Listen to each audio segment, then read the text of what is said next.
이스라엘의 왕은 이 기름 부음을 통해 왕이 됩니다. 내가 왕이 되고 싶다고 해서 왕이 될 수 있는 것이 아닙니다. 될 수는 있겠죠. 반란을 일으키거나 해서 왕은 될 수 있지만 하나님이 인정하지 않는 왕입니다. 그러므로 왕은 반드시 선지자를 통해 이 기름 부음을 받아야 합니다. 구약에서 이 기름 부음을 행하는 이유는 크게 두 가지라고 볼 수가 있습니다. 하나는 이 하나님의 직무를 대신할 사람을 불러서 거룩하게 구별시킬 때 이 기름을 붓게 됩니다. 그래서 예를 들어 제사장이나 또 선지자 그리고 왕을 세울 때는 반드시 기름을 붓게 됩니다. 다른 하나는 이 성막에서 사용될 평범한 물건들을 거룩하게 구별할 때 이 기름을 발랐습니다. 여기서 기름을 붓는 것은 이 물건은 이제 하나님의 것이고 그리고 이 사람은 하나님을 위하여 봉사하는 사람이라는 것을 모든 사람에게 알리는 것입니다. 다시 말해 하나님의 것으로 온전하게 바쳐지는 것을 의미합니다. 그래서 여기에 사용되는 기름은 아무 기름이나 붓거나 바르지 않습니다. 그래서 하나님이 지정하신 아주 특별한 기름을 만들어서 사용하는데 그것을 가리켜 관유라고 합니다. 그리고 그 의미는 붓는 기름이라는 이런 뜻입니다. 물론 물건이나 사람 몸에 붓는 기름 자체에 어떤 특별한 신비한 요소가 있는 것은 아닙니다.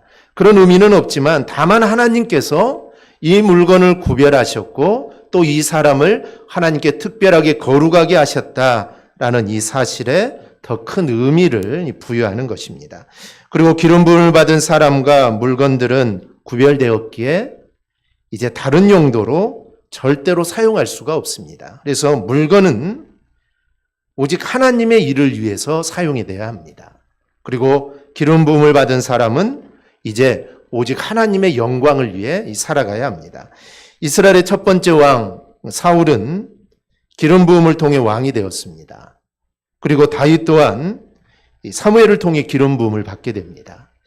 아직 왕으로 다윗이 드러나지는 않았지만 이제 적절한 시기가 되면 왕으로 드러나야 합니다. 왜냐하면 왕으로 하나님이 구별한 사람이기 때문입니다. 그런데 관건은 과연 그때까지 살아있느냐라는 것입니다. 다음 왕의 최대 적은 현재 왕인 이 사울입니다. 사울은 다윗의 명성이 높아질수록 이 다윗을 살려둘 수가 없었습니다. 그래서 자신의 딸을 준다는 미끼로 다윗을 죽이려고 합니다. 그런데 이 다윗이 이 시험을 이기게 되죠. 그리고 다윗이 가는 곳마다 지혜롭게 잘합니다. 또한 블레셋을 물리치고 돌아오는 때 이 여인들이 사울이 죽인 자는 천천히요 다윗은 만만히로다 이렇게 소리를 칩니다. 백성들의 민심이 사이 다윗에게 쏠린 것이죠. 이것을 보면서 사울은 그에 더 얻을 것이 나라밖에 무엇이 있느냐라고 하면서 이 불쾌감을 감추질 않았습니다. 그리고 다윗을 그냥 놔두었다가는 정말 자신의 왕위를 다윗에게 빼앗길 것 같아서 틈만 나면 이 다윗을 죽이려고 합니다. 그런데 이 당대의 왕인 사울이 다윗을 죽인다고 한다면 사실 막을 사람이 없습니다.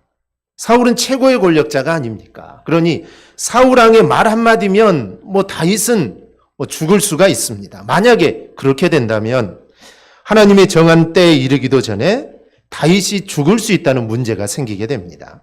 그리고 다윗이 죽는다면 사무엘을 통해 기름 부음을 받은 이 일이 이제 아무짝에도 쓸모없는 것이 되죠. 그런데 누가 하나님의 뜻을 거스를 수 있겠습니까? 만약 그런 존재가 있다면 아마 그 사람은 하나님보다 더 큰 존재일 겁니다. 그런데 하나님은 전능하신 하나님이시기 때문에 어느 누구도 이 하나님의 뜻을 절대로 꺾을 수가 없습니다. 그래서 다윗을 왕으로 세우고자 하시는 이 하나님의 의지는 그 어느 누구도 꺾을 수가 없습니다. 그렇다면 다윗은 사울이 정말 그 어떤 해코지를 한다 하더라도 다윗은 결코 죽지 않을 겁니다. 하나님이 다윗을 죽지 않도록 지켜주시기 때문입니다. 그런데 하나님은 당신의 일을 이루시는데 반드시 사람을 사용하십니다. 사람들은 무슨 일을 성취하고자 할 때 좋은 환경과 구비된 조건들을 중요하게 생각합니다. 그런데 실상은 환경보다 더 중요한 게 있습니다. 그것은 바로 이 사람입니다. 아무리 좋은 차가 있다 하더라도 만약에 그 차를 운전하는 사람이 이 초보자라면 어떨까요? 아마 그 자동차의 기능들을 다 사용하지 못할 것이고 자칫하면 좋은 차를 망가뜨릴 수도 있습니다. 그러기에 하나님은 하나님의 마음에 맞는 사람을 하나님은 찾으십니다. 그래서 하나님은 이 다윗을 만나시고 이렇게 말하죠. 내가 이새의 아들 다윗을 만나니 내 마음에 맞는 사람이라 내 뜻을 다 이루리라 라고 말을 합니다. 그리고 하나님은 바울을 택하시고 이 사람은 내 이름을 이방인과 임금들과 이스라엘 자손들에게 전하기 위하여 택한 나의 그릇이다 라고 말을 합니다. 이렇듯 하나님은 하나님의 마음에 맞는 사람들을 찾으십니다. 그리고 그 사람에게 하나님의 일을 맡기시고 하나님의 일을 이루어 가십니다. 성경에 나오는 아브라함, 또 모세, 여호수아 이런 같은 인물들은 다 하나님이 택한 사람들이고 하나님은 이들을 통해 하나님의 일들을 이루어 가셨습니다. 이렇듯 하나님은 사람을 통해 역사하십니다. 하나님 혼자서도 충분히 하실 수 있죠. 하나님 혼자서도 충분히 하실 수 있지만 하나님은 그렇게 하지 않으시고 반드시 사람을 통해 역사하십니다. 오늘 본문에도 하나님이 이 다윗을 구하시게 되는데 이 다윗이 죽으면 안 되기 때문에 다윗을 구해야 하는데 이때도 하나님은 사람을 사용하십니다. 바로 그 사람이 사울의 아들 이 요나단입니다. 사울이 요나단과 모든 신하들에게 이런 명령을 합니다. 다윗을 죽이라는 것이죠. 그래서 다윗을 만나면 다윗을 죽이라고 합니다. 하지만 다윗을 심히 좋아했던 요나단은 이 사실을 다윗에게 알려줍니다. 그리고 다윗을 은밀한 곳에 숨깁니다. 그리고 다윗에게 약조하기를 내가 아버지를 한번 막아보겠다는 겁니다. 그리고 아버지가 어떤 생각을 하고 있는지 내가 한번 알아보겠다는 것이죠. 그리고 요나단은 그 약조대로 사울 앞에 섭니다. 그리고 요나단은 사울에게 죽이라는 다윗을 칭찬을 하기 시작합니다. 그리고 다윗을 해야 하는 것이 범죄라고 설득을 하기 시작합니다. 이 골리앗을 물리친 것 자체도 어찌 보면 이 다윗은 목숨을 내놓는 일이었습니다. 다윗이 골리앗을 물리친다는 것은 정말 이거 꿈에도 생각하지 못한 일이죠. 그래서 다윗은 골리앗 앞에 나갈 때 자신의 목숨을 내놓고 나간 것입니다.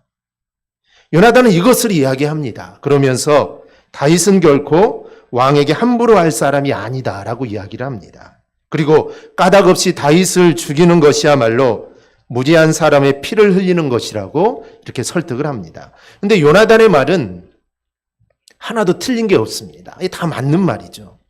사울은 아들의 말에 수긍을 하고 내가 다윗을 죽이지 않겠다고 여호와 이름으로 맹세를 합니다. 이런 사실을 요나단은 다윗에게 알리고 또 다윗은 이제 여느 때처럼 사울 왕 앞에 서게 됩니다.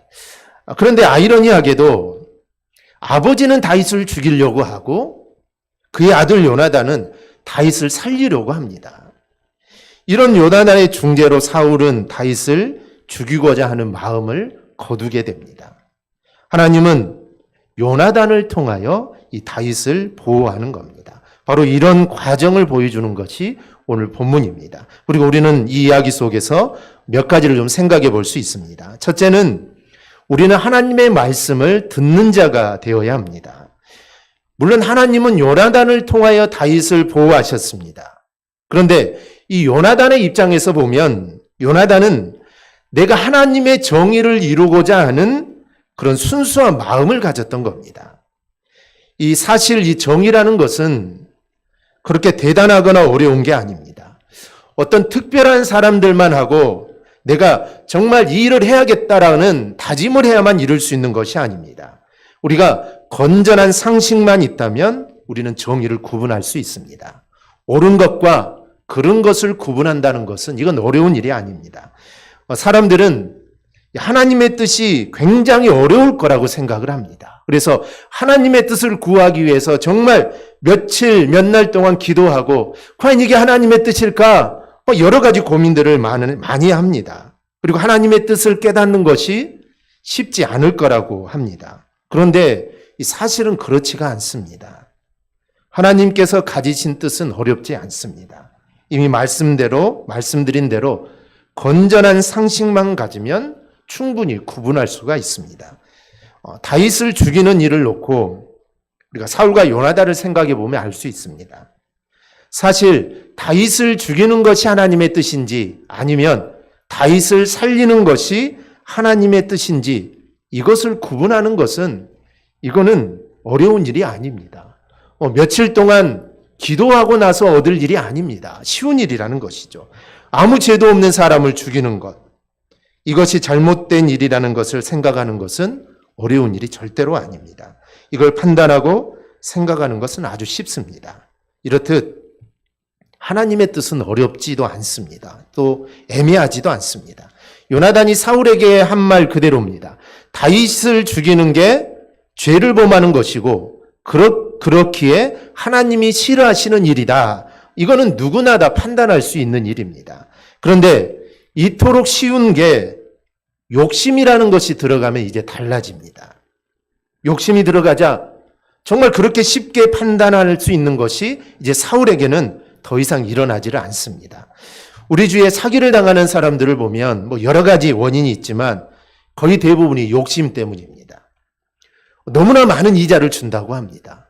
원금을 맡기면 원금의 몇 배로 돌려준다고 합니다. 그런데 이거는 상식적으로 생각하면 말이 되지 않습니다. 그런데 욕심이 들어가면 말이 달라집니다. 욕심이 들어가면 옳고 그름을 판단할 수가 없게 됩니다. 그래서 이렇게 욕심이라는 것이 무서운 겁니다. 사울도 그랬습니다. 이렇게 욕심이 자기 마음에 자리를 잡자 너무나도 당연한 일들이 이제 들리지 않게 됩니다. 이 일을 놓고 사울의 신하들도 똑같은 모습을 보입니다. 그들도 역시 무죄한 자를 죽이는 것, 아무런 죄도 없는 사람을 죽이는 것, 이게 하나님의 뜻이 아니라는 것은 충분히 알았을 겁니다. 더구나 저들 중에 상당수는 사울이 악신으로 인해 괴로워할 때 다윗을 청거했던 사람입니다. 그리고 다윗이 골리앗을 물리칠 때 다윗을 흠모하는 자들도 있었을 겁니다. 그러니 다윗을 죽이는 게 범죄라는 것을 아는 것은 어려운 일이 아닙니다. 그런데 이들에게도 욕심이 들어갑니다. 일단은 사울을 거스를 수가 없습니다. 왕의 눈밖에 났다가는 이 목숨을 부지할 수 없습니다. 내가 누리고 있는 부, 이거 장담할 수 없습니다. 그러니 적당히 사울에게 맞장구를 치는 겁니다. 또한 이제 다윗의 위세가 점점 올라갑니다. 처음에는 정말 아무렇지도 않는 사람이었는데 이제 왕의 사위가 된다고 하고, 그러니 신하들이 자기의 위치, 자기의 권세가 점점 작아지고 있는 것을 알게 됩니다. 그러니 다윗을 제거하고자 하는 이 사울의 마음에 이심전심으로 동참을 하게 됩니다. 이렇게 욕심이라는 것이 이제 사울의 신하들에게도 작동을 하게 되어서 옳은 것을 옳다고 말하지 못하고 그른 것을 그르다고 못하는 지경에 이른 겁니다. 그런데 우리가 욕심만 갖지 않는다면 우리는 하나님의 뜻을 충분히 구분해낼 수가 있습니다. 요나단은 비록 왕자이기는 하지만 왕을 거스르는 일은 자신의 목숨까지도 버려야 한다는 생각을 했을 겁니다. 왜냐하면 실제로 이 사울은 자신이 어리석게 하나님 앞에 맹세한 일로 하마터면 자신의 아들을 죽이는 일이 있을 수가 있었습니다. 14장을 보면 이 블레셋과의 전쟁이 일어나는데 이 전쟁이 쉽지가 않습니다. 이 전세가 너무나 이스라엘에게 불리합니다. 그런데 이때 요나단이 용감하게 나가서 싸웁니다. 그래서 이 요나단이 싸우는 것을 보고 이스라엘 군사들이 힘을 얻어서 전쟁을 하게 되죠. 그래서 이 전세가 하루아침에 뒤바뀌게 됩니다. 이제 이스라엘이 블레셋을 몰아가는 상황이죠. 이때 사울은 내가 이 전쟁을 이제 완전하게 이기겠다라는 생각을 하고 전쟁이 끝날 때까지 너희는 아무 음식도 먹지 말라, 이것을 서원을 하게 합니다. 그때 자리에 없었던 요나단만이 이것을 듣지 못해서 들에서 꿀을 찍어 먹고 힘을 내어 블레셋을 물리치게 됩니다. 그런데 전쟁이 끝나고 나서 백성들이 얼마나 배가 고프겠습니까? 먹으면서 싸워도 배고플 텐데 하루 종일 먹지 않고 전쟁을 했으니 얼마나 배가 고프겠습니까? 그래서 송아지를 피채 잡아먹어 하나님께 범죄를 하게 되죠. 그래서 이런 범죄의 원인이 어디에 있느냐? 제비를 뽑습니다. 그런데 사울과 요나단이 뽑히게 되죠. 그래서 둘을 놓고 또 제비를 뽑는데 요나단이 제비에 뽑히게 됩니다. 그래서 사울은 요나단이 왕자이라 할지라도 소원대로 목숨을 거두려고 합니다. 근데 그때 백성들이 만류하지 않았다면 아마 요나단은 아비의 손에 죽임을 당했을 겁니다. 만약 아들 요나단이 제비에 뽑힌 것을 알게 되었다면 사울은 어떻게 해야 될까요? 당연히 회개해야 합니다. 우리가 사무엘을 지금 살펴보면서 하나님이 계속해서 사울에게 회개할 기회를 주셨습니다. 이 요나단이 뽑히는 것도 하나님이 회개할 기회를 지금 주신 겁니다. 네가 깨달아라 라는 것이죠. 그런데 사울은 그것을 깨닫지 못했고 회개하지 않았습니다.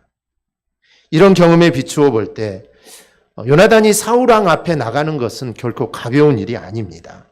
왜냐하면 이거는 사울을 반대하는 나가는 일이고 다윗을 지키고자 나가는 일이기 때문입니다. 다윗을 죽이려고 했는데 그 다윗을 옹호하고 있으니 이 목숨을 내놓고 나가는 겁니다. 만약 요나단에게도 이 욕심이 있었다면 그는 하나님의 정의를 보지 못했을 겁니다. 하지만 요나단에게는 그런 욕심이 없었습니다. 그러니 하나님의 정의를 옳고 그름을 가리는 것이 요나단에게는 어려운 일이 아니었습니다. 하지만 어떤 경우에는 정의를 이루기 위해서는 이 목숨까지도 내놓아야 하는 경우가 있습니다. 요나단이 사울 왕 앞에 서는 것입니다. 아무리 왕자지만 왕을 반대한다는 것은 이 목숨을 내놓는 일입니다. 우리가 사도들을 보면 사도들 앞에 항상 있었던 것이 목숨, 채찍, 고난이었습니다. 이런 것들이 항상 사도들을 따라다녔는데요. 그런데 그들은 그때마다 자신이 살기 위해서 사람의 말을 들을 게 아니라 설령 죽더라도 하나님의 말씀을 듣는 것이 더 옳다는 판단을 했습니다. 즉 사람의 말을 듣는 것이 아니라 하나님의 말씀을 들어야 된다는 겁니다. 왜냐하면 하나님의 말씀이 더 옳다는 것이죠. 우리는 요나단을 통하여 이 다윗을 보호하시는 이야기 속에서 하나님의 정의를 깨닫는 것이 어렵지 않음을 봅니다. 내 이익만 내려놓는다면 우리는 쉽게 판단할 수 있습니다. 그리고 동시에 정의를 이루기 위해서는 목숨도 내놓는 것이 그런 상황이 우리 가운데 올 수도 있습니다. 우리도 하나님의 정의를 이루는 길에 우리가 서는 자가 우리는 되어야 합니다. 결국 하나님의 정의를 이룬다는 것이 뭘까요? 그것은 바로 하나님께 영광을 올려드리는 삶을 산다는 것을 의미합니다. 그래서 우리의 삶이 하나님의 정의, 즉 하나님의 뜻을 이루며 또 하나님의 영광을 드러내는 이 삶을 우리가 꼭 살아갈 수 있기를 바랍니다. 또 하나는 이 하나님과의 관계가 혈육의 관계보다 더 중요하다는 것을 우리가 생각해 볼 수 있습니다. 요나단을 통하여 다윗을 보호하시는 일 외에 우리는 또 다른 면을 보게 되는데 그것은 요나단과 사울이 부자 관계라는 겁니다. 세상에서 그 어떤 관계보다 더 가까운 게 바로 이 혈육 관계입니다. 그리고 혈육 중에서도 바로 부모와 자식 간의 관계입니다. 그래서 우리가 촌수를 따질 때도 부모와 자식 간의 관계는 가장 가까운 일촌이다라고 이렇게 말을 합니다. 그 누구보다도 가깝고 특별한 관계입니다. 그리고 이렇게 가까운 관계는 보통 운명 공동체입니다. 즉 운명을 같이 하게 되죠. 어느 하나가 무너지면 함께 무너지는 겁니다. 즉 삶과 죽음을 함께 하게 됩니다. 사울과 요나단의 관계에서도 우리가 이거를 볼 수 있습니다. 사울이 왕으로 견제할 때 요나단은 왕자로서 누려야 할 것들을 누리는 겁니다. 그런데 사울이 전장에서 죽을 때 어떻게 됩니까? 아비를 따르다 요나단도 함께 죽게 됩니다. 아들이기에 아비를 따르지 않을 수 없었던 것입니다. 그리고 이후로 사울과 요나단의 가게는 더 이상 빛을 발하지 못하고 역사의 뒤안으로 사라지게 됩니다. 말 그대로 운명과 생사를 함께하는 이 공동체입니다. 이게 아버지와 자식의 관계입니다. 그런데 우리가 분명히 알아야 할 점이 있습니다. 하나님을 따르는 일에는 달라야 한다는 것입니다. 운명과 생사를 함께하는 공동체라고 할지라도 하나님과의 관계된 일에서는 달라야 합니다. 근데 요나단은 그렇게 했습니다. 비록 사울과 자신은 부자지간입니다. 세상 무엇으로도 뗄 수 없는 관계입니다. 하지만 요나단은 살아계신 하나님을 보는 신앙을 가진 자였습니다. 그는 하나님에 대한 충성도를 다른 무엇으로 대처할 수가 없었습니다. 그래서 본문에도 나타나듯이 감히 다윗에 대해서 생명을 구하기 위하여 사울왕 앞에 나가게 됩니다. 더구나 그가 이야기하는 것은 아비인 사울을 거스르는 일이기도 합니다. 하나님과 관련되어서는 그 무엇도 앞설 수 없는 것입니다. 바울은 예수님을 깨달은 후에 예수님께 헌신할 때 내가 혈육과 의논하지 않았다라고 말을 합니다. 보통 이런 결단을 할 때 누구하고 의논을 합니까? 얼마나 중요한 일입니까? 그러면 가장 가까운 사람들의 의견이 중요합니다. 바울도 마땅히 가족들과 의논을 해야 합니다. 하지만 그는 이 일이 하나님과 관련된 일이다 보니 혈육에겐 아무런 언급 없이 오직 하나님과 대면하며 나가게 됩니다. 이런 종류의 일엔 오히려 인간적인 가까움이 장애가 될 수도 있습니다. 따라서 하나님과 관련된 일에서 우리는 정말 이 단호한 마음들을 우리는 가져야 합니다. 이 부모와 관련된 명령 중에 가장 으뜸은 자녀들아 주 안에서 너희 부모에게 순종하라라는 겁니다. 부모에게 순종하는 것을 가장 중요하게 여깁니다. 그런데 이 부모에게 순종하라는 이 말에는 전제가 있습니다. 즉, 주 안에서라는 말이죠. 이 전제되는 것은 주 안에 있어야 한다는 것입니다. 이는 하나님의 명령을 거스르는 것까지 부모에게 순종할 수 없다는 것을 의미합니다. 또한 부모와 함께 하나님의 명령 안에 거하라는 말씀이기도 합니다. 그래서 요나단은 이 사울의 틀린 명령에 대해 그것이 지금 틀리다라고 말하기 위해 아비 앞에 선 것입니다. 이는 자신의 입장에서는 정의를 지키고자 하는 것이지만 더 넓게 생각해 본다면 자신의 아버지 역시 하나님의 뜻을 거스르는 길에 서서는 안 된다라는 의미가 담겨져 있습니다. 자신의 정의를 지키는 것만큼 중요한 게 뭐냐면 아버지도 같은 길에 서가야 하고자 하는 그 마음이 오늘 요나단에게 있었던 것입니다. 이게 아주 중요한 마음입니다. 우리는 흔히 주 안에서 부모를 공경하라라는 말이 있는데 그렇다면 주님의 말씀에 머무를 수 없는 부모라면 공경하지 않아도 된다라는 의미로 이 말을 해석하기도 합니다. 그런데 이거는 절대 그렇지 않습니다. 바로 그런 부모도 주님 안에 거하게 하는 것까지 이야기하는 것입니다. 그러기에 부모가 이런 모습이 되도록 기도해야 하고 내가 할 수 있는 일들을 다 해야 하는 것입니다. 요나단은 다윗을 죽이라는 아비 사울의 명령보다 무죄한 자의 피를 흘려서는 안 된다는 이 하나님의 명령에 서는 것을 선택을 했습니다. 그런데 그것은 아버지의 뜻을 거스르는 것입니다. 하지만 그는 단순히 아버지를 거스르는 게 아니라 아버지마저도 자신과 동일하게 하나님의 길에 서게 하는 노력을 하는 것을 볼 수 있습니다. 그래서 아버지 앞에 선 것이죠. 그리고 아버지의 지금 이 명령이 잘못됐다는 것을 말하는 것입니다. 그래서 아버지도 그 길에 서지 말고 나와 함께 하나님 편에 서자라고 말하는 것입니다. 우리에게도 이러한 노력들이 있어야 합니다. 부모님이나 자녀들이 예수 믿지 않는다고 가까이 하지 않거나 포기해서는 안 됩니다. 그들도 나와 같이 예수 믿는 자로 세우기 위해 우리는 부단히 노력해야 합니다. 그리고 내가 할 수 있는 일이 있다면 우리는 다 해야 합니다. 이러한 모습이 부모된 자로서 또는 자녀된 자로서 우리 성도가 해야 할 마땅한 일입니다. 이러한 모습이 우리 가운데 있을 때 하나님의 역사를 우리가 경험할 수 있습니다. 말씀을 맺습니다. 이 다윗을 보호하시는 일에 하나님은 요나단을 사용하셨습니다. 우리는 이야기를 통해 하나님의 정의를 바라보는 눈을 우리는 생각해 봅니다. 하나님께 들려 우리가 쓰임받는 것은 대단한 마음을 갖거나 아니면 대단한 준비를 위해서 이루어지는 것이 절대 아닙니다. 우리가 아주 작은 일에서부터 정말 하나님이 기뻐하시는 일이 무엇인지 분별하고 그 길에 서는 것입니다. 그게 바로 정의에 서는 것입니다. 이 길에 서기 위하여 우리는 욕심을 내려놓아야 합니다. 욕심에 사로잡히면 하나님의 뜻이 구분이 되지 않습니다. 그리고 또 내가 모든 걸 잊는다고 해도 포기하지 않는 그 용기가 우리 가운데 있어야 합니다. 또한 이런 정의를 이루는데 때로는 혈육보다 하나님과의 관계가 더욱 중요하다는 점도 우리는 생각해야 합니다. 그래서 하나님에 대한 우선순위가 우리는 절대로 다른 것에 비해서 밀려서는 안 됩니다. 오히려 우리가 주 안에 있기 위하여 하나님의 뜻에 거스르는 가까운 일을 우리는 설득해야 하고 그들을 주 안에 있기 위하여 우리는 배우 노력을 해야 합니다.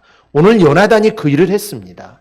아비 앞에 나아가서 아버지를 계속 설득합니다. 나와 같은 길에 서도록 하기 위해 계속 설득을 했고 그리고 그 설득의 결과로 사울이 요나단과 같은 편에 서게 되었다는 것이죠. 노력만으로는 또 되는 것이 아니기에 전적으로 하나님께 맡기는 또 기도도 우리는 해야 합니다. 그럴 때 우리는 우리의 가정을 정의 가운데 파수하는 그 역할을 우리가 할 수가 있습니다. 오늘 말씀을 통해 정말 내가 하나님 앞에 어떠한 모습으로 서 있는지 우리 자신을 돌아보며 또 기도하는 시간이 되기를 바랍니다. 그래야 오늘 요나단과 같이 정말 하나님의 일에 정말 귀하게 쓰임받으며 하나님의 뜻을 이루는 우리의 삶이 되기를 바랍니다. 우리가 이 땅을 살아가면서 하나님께 귀하게 쓰임받아야 되지 않겠습니까? 그냥 이 땅에 그냥 왔다가 그냥 가는 존재가 아니라 내가 이 땅에 왔다면 내가 정말 하나라도 정말 내가 하나님의 일에 귀하게 쓰임받는 일에 내가 쓰임받고 내가 하나님 앞에 선다면 내 삶이 이 땅의 삶이 얼마나 귀하겠습니까? 그래서 우리도 오늘 요나단처럼 정말 하나님의 뜻을 이루며 하나님께 귀하게 쓰임받는 저와 여러분이 꼭 되기를 주님의 이름으로 축원합니다. 아멘. 기도하겠습니다.